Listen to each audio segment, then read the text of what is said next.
Scottie Scheffler's on some kind of heater. That was one of the all-time great weekends at Augusta from Scheffler, and that statement alone speaks volumes. Scheffler simply owned the Masters, dominating from Friday to Sunday to outdistance himself from the pack in dominant fashion. Scottie Scheffler was an absolute rock, or at least it appeared that way. He did confess after winning the green jacket it was a bundle of nerves. Sunday morning, his wife had to calm him down and tell him, yes, it was his time to shine. And wow, did he ever. Scheffler had a 5-shot lead on Friday, 3-shot lead going into Sunday, and beat Rory by 3 strokes to win his first major. Look, I picked Scheffler to finish second last week. Loved him going in. He's in that kind of special, rarefied air sports zone. Like Steph Curry when he can't miss, or like Aaron Rodgers when he's hitting receivers in stride on the back shoulder. You realize Scottie Scheffler has won 4 of the last 6 tournaments he's played in a 57-day span? Scottie, stay hot. That was special to watch. One for the ages at Augusta. It's official. Frank Vogel out as the Lakers head coach, and in a final pathetic act in this pathetic excuse for a season, the Lakers last night let him twist in the wind, despite the fact that the great Adrian Wojnarowski reported that Vogel had been fired. And of course he was fired, because someone had to take the fall for the most underachieving and grotesque team in NBA history. But if you think this was Frank Vogel's fault, you aren't paying attention. Frank Vogel can coach. Frank Vogel won a title. Frank Vogel, like so many before him, victim to LeBron James. To LeBron's control, LeBron's disinterest, LeBron's passive-aggressive commentary leading to simply passive play from LA. Blame LeBron. LeBron wanted Russell Westbrook and then didn't work with him or let Russ use his skill sets. Look, injuries are not an excuse here. His team failed to make the play-in. Rob Pelinka talking about the standard of winning a championship.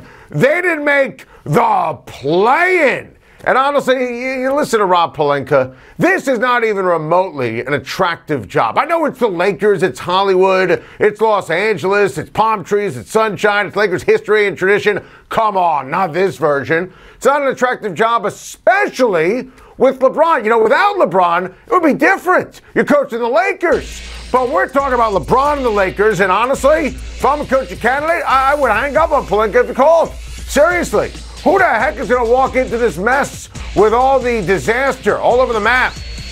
Leadership, ownership, AD and LeBron in total denial about where they are in their career, and LeBron daydreaming about being somewhere else. Fire Vogel? Sure.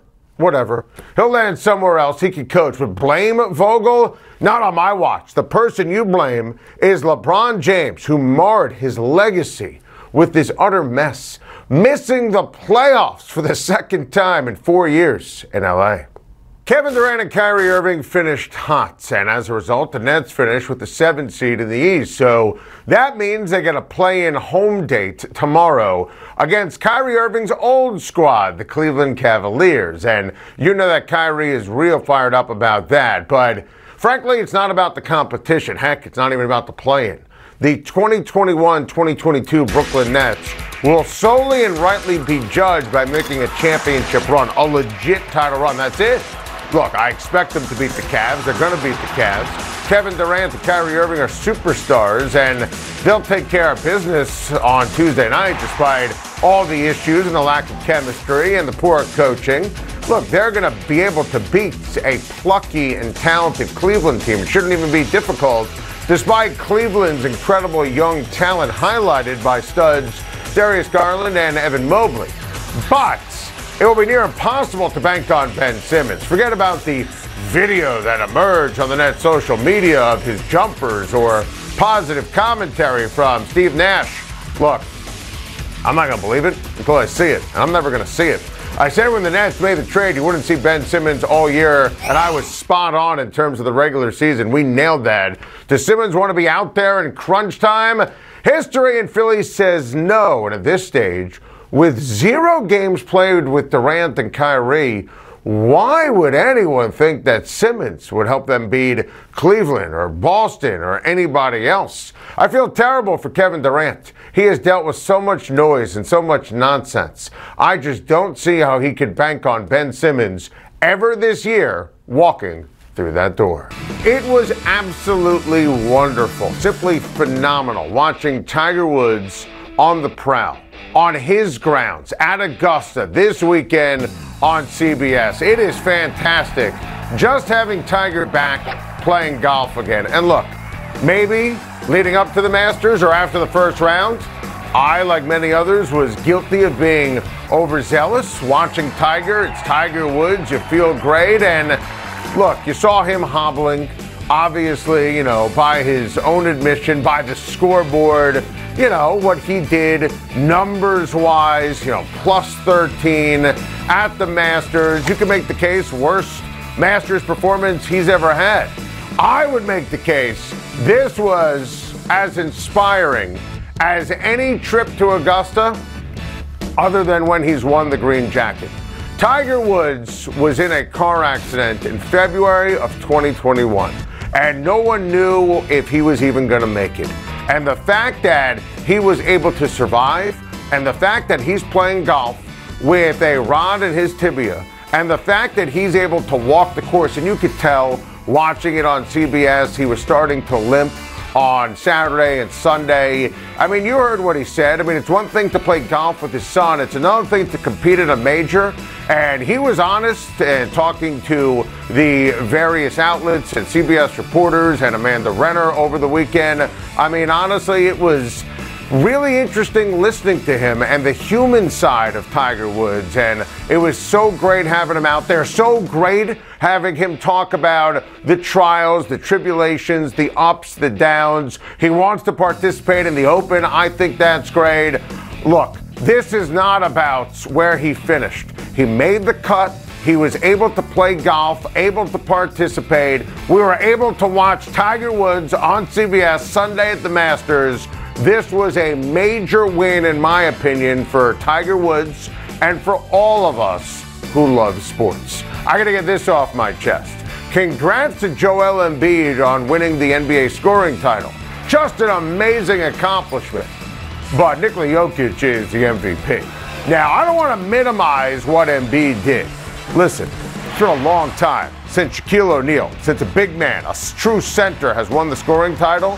And you think about, obviously, the impact of the three-point shooter and how the big man's not in vogue anymore. This is a huge deal. Any other year, Embiid's the MVP. Not pictured on the board any other year, Giannis Antetokounmpo is the MVP. This is not any other year. The numbers, the feel for Jokic this year, off the charts. Then you factor in the Murray injury, the Porter injury. Jokic was a one-man band. Listen, I love Joel Embiid. I give him a ton of credit. Had to deal with a lot of garbage and a lot of nonsense in Philly this year. Sensational season. Congrats on winning the scoring title. This is an award of one when it comes to the MVP. And that one is Nikola Jokic. Got to get this off my chest. What an amazing turnaround for the Boston Celtics this season. Boston was under 500 in late January. The Celtics are the 2 seed in the Eastern Conference. That is coaching. That is culture. That's Jason Tatum. That is defense. I mean, look at that record on the 6th of January, and look at the record since. That is just incredible, and no one is going to want to face the Boston Celtics come playoff time. Got to get this off my chest. The health of 2 superstars can drastically change the landscape of the Western Conference postseason.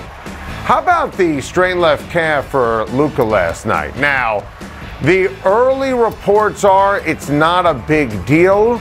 I do think that Dallas going up against Utah benefits Dallas, and I love Donovan Mitchell and Quinn Snyder and Rudy Gobert, but Utah just always bows out in the postseason.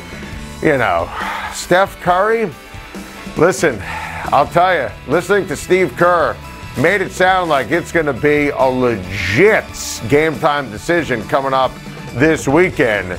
And going up against, obviously, the Nuggets and Jokic, if they don't have Steph, the Warriors are going to be in some trouble. So I am much more concerned, big picture here, about Golden State. I assume Luka's going to be okay. And if he is, then the Dallas Mavericks, after a terrific regular season. I was dead wrong on Jason Kidd. Give Jason Kidd a lot of credit for his season. First season coaching the Dallas Mavericks. Luka's become a star. I really think that the Dallas Mavericks are going to be a force here in the Western Conference. But Luka's health, Steph's health, everything for these teams. Got to get this off my chest. The Knicks season was a complete and utter failure. Total waste of time. I mean, this was a mess. After making the playoffs last year, the Knicks were a disgrace. They failed. Julius Randle, we told you that contract was crazy. He decided he was going to be sensitive and didn't want to play and didn't really care. And I love Tom Thibodeau, but I don't think Tom Thibodeau did a good job this year. And frankly, you saw the numbers Obi Toppin put up yesterday, quickly put up yesterday, eye-popping numbers. They were great down the stretch of the season. If you're going to be a total failure, might as well play the young guys. See what you have. I was so disappointed in the rotations, and Leon Rose, the general manager, doesn't speak to the press all year. Spoke yesterday for the first time to MSG, who pays his salary. I mean, that's amateur hour, that's Bush League, that's unacceptable, that's garbage, that's nonsense, that's Knicks basketball. Thank you for watching. Please like and subscribe, and don't forget to hit the bell for more videos.